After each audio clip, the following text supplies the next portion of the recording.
We managed to fend off our enemy's large-scale attack, but the war is far from over. The Colossus still threatens us, and our enemies are plotting new strategies. Can Ingress ever find true peace? Has Corel really given up on the war? After Corel's fleet disappeared, the Vulgus began moving from deep within the dungeon to raid the Ancestors' facilities in Ingress and reclaim the outpost. Detecting this, Ingress immediately dispatched a scout. That scout's name is Hailey. Hailey, who rose from a supply soldier in the guerrilla unit to a legendary sniper, is now a newcomer in the Descendant Corps. Ruthlessly eliminating enemies with her anti-material sniper rifle, she dominates battles with her ability to drop her body temperature and emit cold air when her emotions run high. When shooting from a distance, her weapon's critical hit multiplier increases, making her an excellent fit for sniper rifles. She possesses sub-zero bullets that fire multiple shots in an instant, and a storm snare that pushes back and rapidly cools down enemies in front. Above all, Hailey's specialty is switching to her anti-material sniper rifle and firing a single, incredibly powerful shot, stronger than any other attack. Got a little cinematic to play, so for most of that, I'll run the cinematic for you guys. I really want to break down Hailey's abilities and all that stuff, because I think we're almost excited for that. So, new Descendant Hailey. Once a guerrilla unit, supply soldier who gained fame as a legendary sniper, Hailey is now the newest member of the Descendant Corps. Not only can she take out enemies from a distance with her anti-material sniper cannon, she can also rapidly decrease her body temperature to spew chill when emotions run high. While Hailey is an admirer of Viessa who can manipulate chill at will and is a cold-blooded sniper on the battlefield, she's also a warm-hearted hero who loves to make snow crystals and bring smiles to children's faces. Now, going over some of the skills that we got coming. Starting off with Cryo Round. This is actually pretty cool here. We'll scale it in here for you guys. Got a nice little auto-targeting AoE. It's going to hit everything in sight. Now, Cryo Round instantly fires a Cryo Round that automatically tracks the enemy, deals damage, and inflicts Cryo, which deals additional damage along with Hailey's firearm damage. Now, this one is huge. For the cat. Additional damage along with Hailey's firearm damage. So I'm assuming based on that, whatever weapon you're holding in your hands and how much firearm damage you can actually spew out of that one, that should increase your outgoing damage. So running, let's say, the two tried and true perks on your weapon, your, fire and reaction or something like that. You get that massive increase to firearm attack and then the recoil penalty. And then you have rifling reinforcement, which is just the blue mod, which is a flat amount of firearm attack. I'm assuming based on the description of this, we'll see when it launches, the more firearm damage you spec on that weapon you're holding should further increase that, in theory, based on the description. Now, we have Storm Snare, fires a freezing beam that unleashes a chill vortex around you and knocks back enemies. It also inflicts cryo on enemies that take damage. Now, this is what you would have seen in this trailer here, that they had it doing 6 million damage.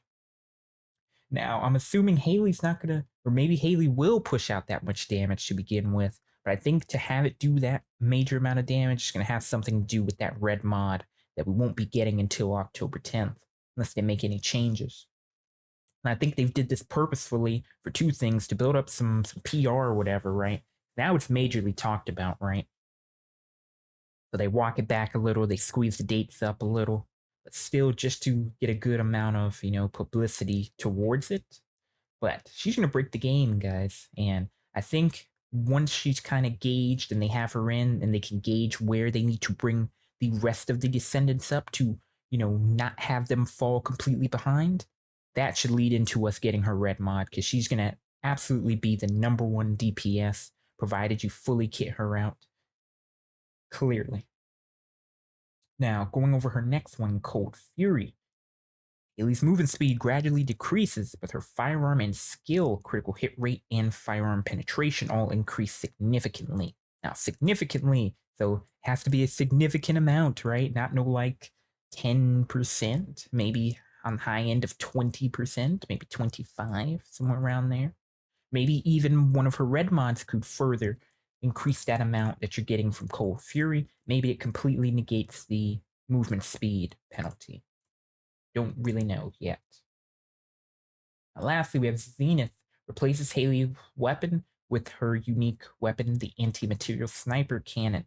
Penetration of the Anti-Material Sniper Cannon and firearm attack greatly increase and deal additional skill damage. Covers MP upon successfully attacking weak points and decreases the cooldown the more bullets you have remaining when the skill ends. Really quick, this is her 4, right? If it's in order, that's her 4, her 3, 2, and then 1. So 2 here is another something here to kind of tack on some cryo. Really nice. It seems more of an AoE as well. It starts and it bursts them with a cryo freeze, and then you finish with the full blast, which is pretty cool. So definitely a lot to unpack there. But for most one phase DPS, you're going to pop 3 first, Storm Snare, and then you're going to pop your 4, and you're kitted out, you should one-shot the boss. And then you want to just do the 1 because the more, they said, the more bullets you have remaining, it'll decrease the cooldown. So you're just going to want to shoot once just so you can reduce that cooldown again. So again, should play into that red mod a bit more. In Season 1, the Vogus launches a new strategy, the Invasion. Invasions occur randomly in 2 dungeons of the hard difficulty infiltration operations. Players can choose to enter between the existing operations or the invasions. Invasion dungeons are only available for solo play, testing the strength of the Descendants. 3 Vogus legions will block the Descendants with different defense mechanisms. The quantum field creates an immortal state, impervious to physical attacks. The Resonance Shatterers cause massive explosions with the energies of RK and the Iron Heart. The Keeper Tile encryption device maintains a powerful security system. Invasion dungeons present new mechanics that disrupt the Descendants' operations. Solve these enemies' mechanisms and swiftly eliminate them. Invasion dungeons are designed for speed runs, and the faster you clear them, the greater the rewards that await. After coming in contact with the Iron Heart, Descendants experience an RK resonance phenomenon. This resonance grants the Descendants new powers. It's the season growth inversion reinforcement. Inversion reinforcement is a new growth system that resets at the start of each season. It includes 5 types: hunting, attributes, recovery, survival, and seasons.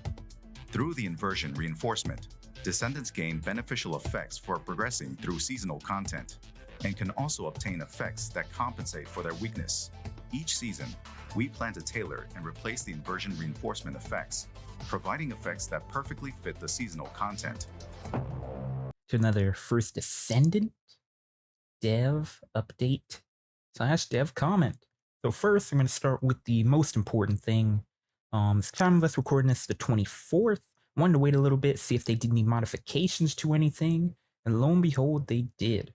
So the big takeaway here, the most, community uproar, was how they were rolling out the content. So reading Descendants, is the first Descendants producer, Lee Byung-jun. First, I'd like to thank all Descendants for enjoying our game. Recently, I've noticed that many of you are concerned about our current update schedule for Season 1, and as a result, we decided to readjust it. To make a long story short, we've decided to move up our update schedule for October 30th to October 10th. The previous schedule was initially planned to provide consistent updates every month before each content release. However, I have to admit that I failed to fully meet your expectations. So rather than splitting into 3 partial updates, Season 1 will be divided into 2 updates, one on August 29th and the other on October 10th. Okay, so prior, guys, we were having Season 1 with some info, some general things dropping on August 29th. They were going to drop Alt Freyna on October 30th. They then had an update, I believe, around September 26th or something. So they've pushed the September 26th update back to October 10th, and they've brought the October 30th update to October 10th as well, for a total of 2 releases. Now still, this is a long downtime between updates, as we're getting Hailey on the 29th, but as of right now, on the 24th of August, we're not getting her red mods until the 10th. Now, maybe they'll do something with that too, who knows, maybe they need some more time to polish some things up, so they're kind of spreading things out a bit. to kind of see how the meta plays in. Maybe there'll be some qual updates in between. Guys, all that's still on the table. No one's really talking about it, but in between our time frame of that, there can easily be some qual updates in between, like minor things of maybe they're reworking something on a certain descendant, maybe something's getting a slight buff or a slight nerf, even though they really didn't say anything about nerfs, so lean more towards buffs. We don't know any of that stuff. We just know week 1 we'll have on August 29th. That'll come with X amount of stuff, Hailey, and some of the new seasonal invasion stuff. And then weeks, that's like a 6 weeks later. Then those 5-6 weeks, they could do some minor qual updates and give us some more things. In addition to a new Descendant, a new Ultimate Descendant will be introduced in Season 1. Ultimate Freyna, who has evolved Arcade's toxicity into a more powerful weapon, will make her debut. In Season 1, you can discover Freyna's exclusive story and uncover the tale behind the name of her skill, Room Zero Trauma. Excava is an assault rifle with powerful versatility. It can be obtained through the Battle Pass and is also available as a free reward. Excava charges voltage when attacking enemies and has a unique effect of firing the charged voltage as an energy grenade. It is a versatile weapon that combines the inherent versatility of an assault rifle with a powerful shot. Frost Watcher is a scout rifle that can be farmed through the Season 1 content.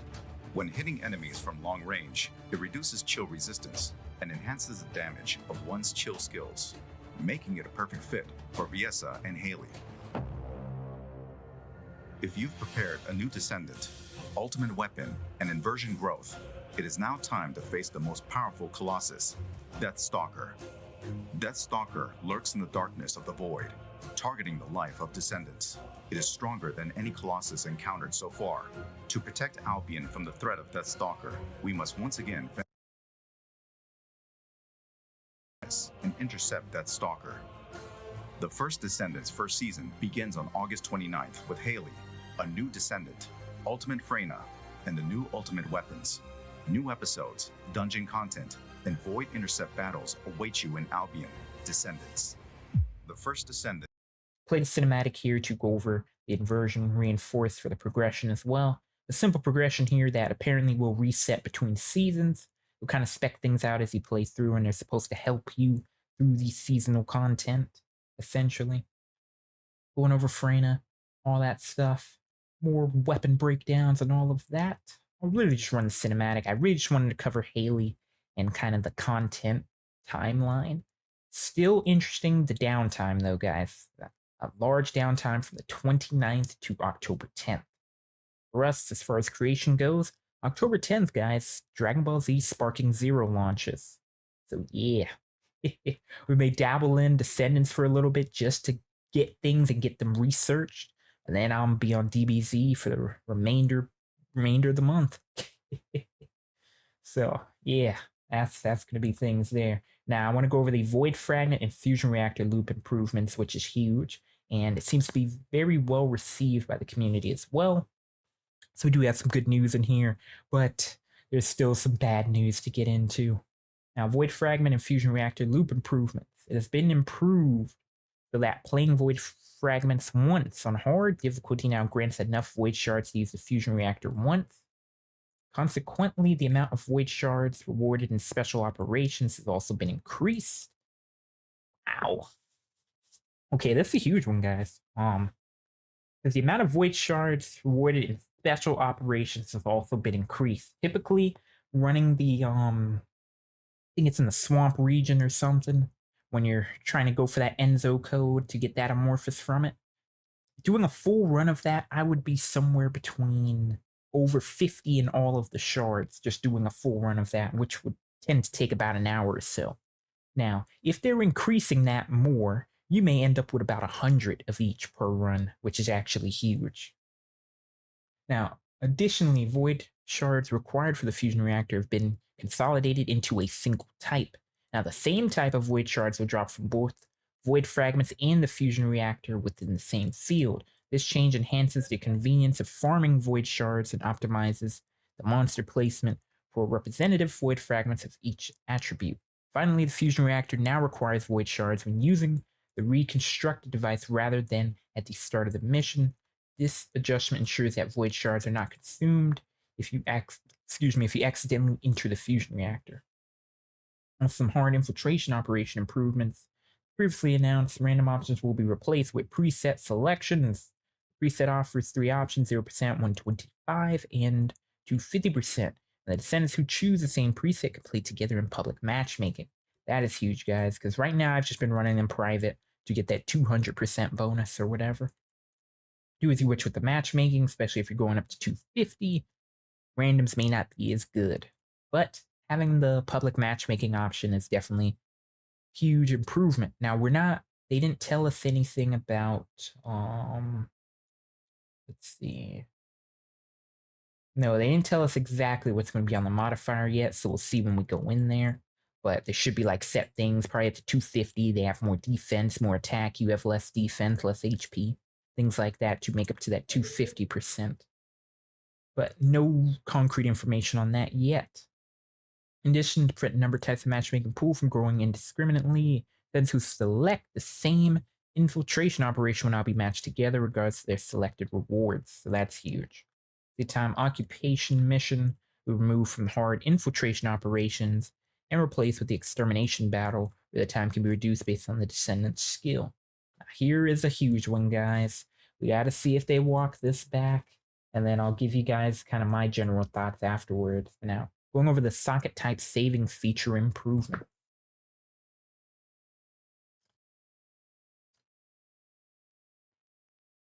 Now, once you assign a socket type, the socket type granted to that slot is permanently saved, so you can easily change it to the previously granted socket type at any time. For example, if a Descendant changes an Almandine socket to a Malachite socket, you can easily choose between Almandine and Malachite in that socket afterward. This is terrible, guys. This is absolutely terrible.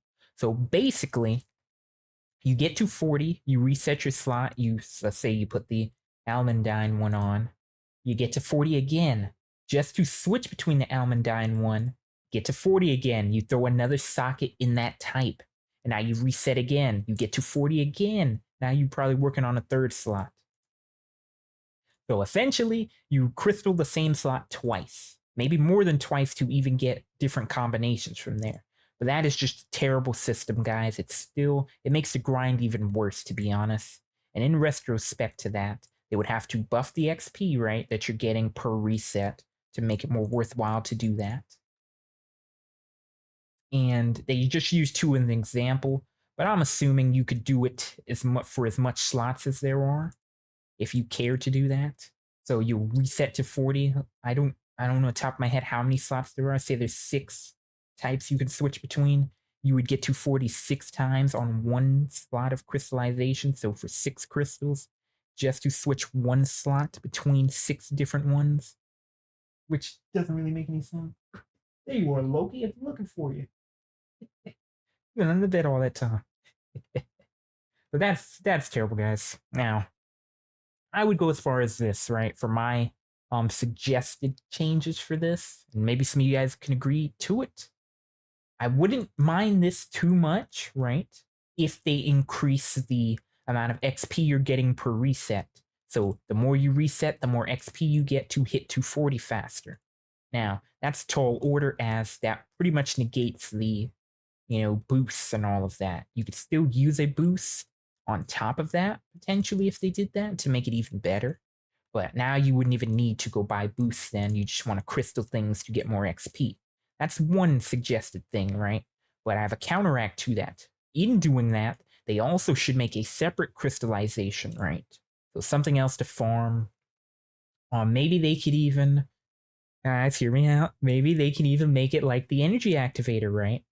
Or something. You get that one, you craft it, and that single piece alone you put on the socket will allow that socket to switch between all of them. That alone, I think, would be a great change. It gives you something else to grind for, and they can put it in like a different area, so you have something else to farm. I think I'd rather that as something versus how they're doing it here. Because here, they're still forcing you to Crystal the same slot again, just to switch between one other one. And that's not really worth it in my opinion.